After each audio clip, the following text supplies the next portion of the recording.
Fala pessoal, tudo bem com vocês? Aqui é o Flávio e hoje chegamos ao dia 140 da nossa jornada de 180 dias rumo à liberdade. E o nosso tema de hoje é Ressuscita. Eu quero começar novamente fazendo uma pergunta para você. Existe alguma área da sua vida que você desistiu de mudar? Alguma situação que, aos seus olhos, não tem mais solução? Hein? Talvez você já tenha dito: não adianta mais.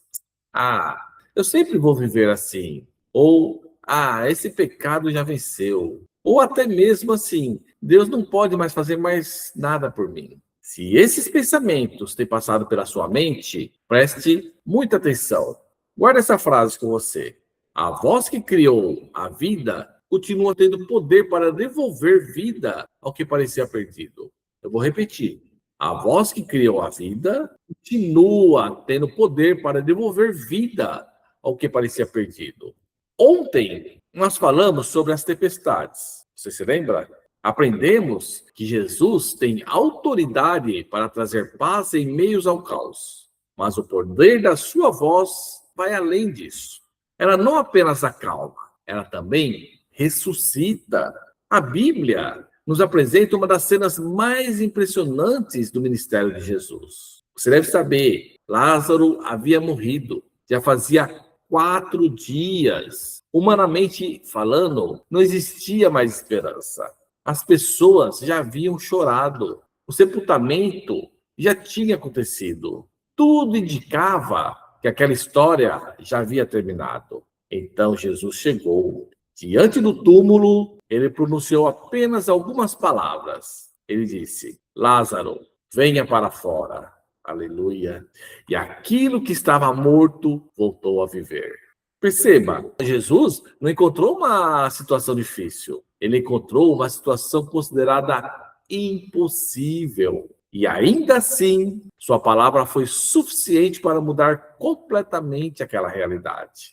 Talvez você esteja olhando para a sua caminhada espiritual da mesma maneira. Quem sabe você já caiu tantas vezes que começou a acreditar que nunca será livre. Talvez pense que a pornografia, a masturbação ou outro pecado sexual já fazem parte da sua identidade. Mas isso não é o que Deus diz. O Senhor continua sendo especialista em restaurar aquilo que parecia sem esperança.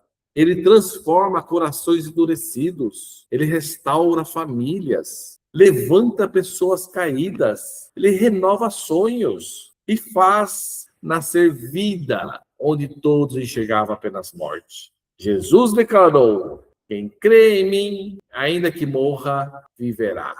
Essa promessa não fala apenas da eternidade. Ela também revela o poder transformador de Cristo sobre a nossa vida hoje. Existem relacionamentos que parecem mortos, parecem que têm sonhos abandonados, chamados esquecidos, áreas espirituais que ficaram secas. Mas nenhuma dessas coisas está além do alcance de Deus. Nenhuma. Nós servimos o Senhor da vida, ao Deus que venceu a morte, ao Cristo que saiu do sepulcro.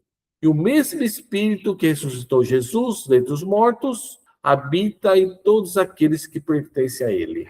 Isso significa que nossa esperança nunca depende apenas das circunstâncias. Ela depende do poder de Deus. Hoje eu quero propor um desafio para você. Pare por alguns minutos. Pergunte ao Senhor: existe alguma área da minha vida que eu já declarei como perdida?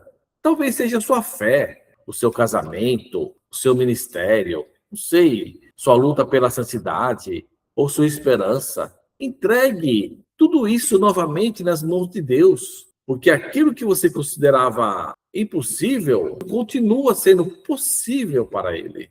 E agora faça essa oração comigo. Assim, repete comigo.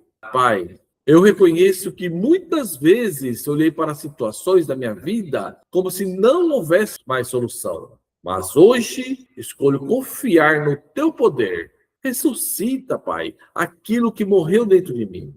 Renova minha esperança, fortaleça a minha fé e faz florescer novamente tudo aquilo que o Senhor deseja restaurar. Em nome de Jesus, amém. E depois dessa oração, você guarda essa frase: quem confia na voz de Cristo nunca precisa decretar o fim daquilo que Deus ainda pode restaurar. Repete isso e vive isso, porque isso muda tudo. E lembre-se, o Deus que chamou Lázaro para fora do túmulo continua chamando pessoas para uma nova vida. Ouça a sua voz, creia na sua palavra e caminhe na esperança. Porque para Deus, a última palavra nunca pertence à morte, pertence à vida. E se você precisa de ajuda, lembre-se, não caminhe sozinho. Nos procure, fale conosco. Nós somos o Ministério da Restauração da Alma, da Igreja Luz da Vida de Navegantes. E eu te vejo amanhã no próximo vídeo. Que Deus te abençoe.